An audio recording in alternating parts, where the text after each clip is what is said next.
Right beside me, I have a bread box. It's wood, and I've inherited it from my sister-in-law. And it's been sitting in my basement while I've been thinking about what to do with it. So let me show you what I'm talking about here. On the top and on the sides, my nieces did some crafting of their own. And now that I have it, I've been trying to give it a facelift. So what I've tried to do is I've tried to remove it with some, soap and water. That didn't work. I tried to sand it a little bit, and all it seemed to do was really, if you take a closer look here, is sort of like smudge up the paint a bit. And also what I noticed when I rubbed my hand along it, there was a lot of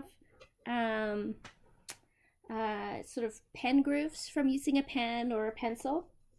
Now, like I said, this has been sitting in my basement while I've been trying to figure out how to give it a good facelift. And today, I am going to try one of these ideas that I've been playing around with. So hopefully at the end of this video, I will have a beautiful new red bread box to go on my kitchen counter. And hopefully I'll have covered the past artist's work. Now, let me just give you an overview what my plan is.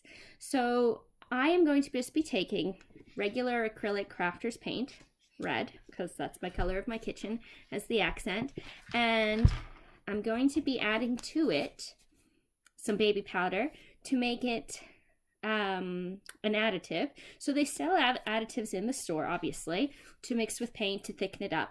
I'm doing this on the cheap. I no longer need baby powder, and I have oodles of the stuff in my supply closet. So I'm just going to put it to work. So the goal is to mix it in a bowl and have it be thick enough to take your paintbrush and then stipple it on and create little peaks with the paint. So I guess you kind of want like a mashed potatoes consistency. And then, because you've mixed it with the paint, you won't have to paint over it. Now, I don't know if I'm going to paint this bit, the door in the front, or leave it. The knob definitely needs some work, so I might just paint that red. I might try and do like a varathane on this, but I'm going to try this stippling effect, and yeah, we'll see how it goes. Wish me luck, or at least continue watching to see if this really turns out great or if I've just made a big mess.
Covering this entire bread box with the red paint that had the baby powder added to it, with the stippling technique.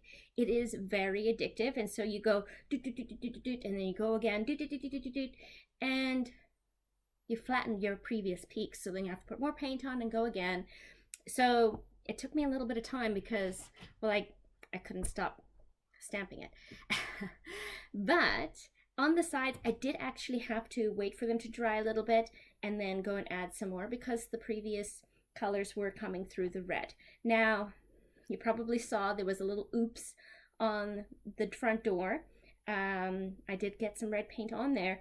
Now, what I can say from this is that since you've added an additive to your paint, it's going to be thicker consistency, and it's not going to look good once you paint it flat. So unfortunately, when I did try and paint it flat, it just didn't look right to me. So I went back over with the stippling technique. I'm pretty impressed with how it looks. It also picks up light differently because it is raised and all sort of all over the place. I do like the texture. And yeah, it smells like a fresh baby's bottom right here.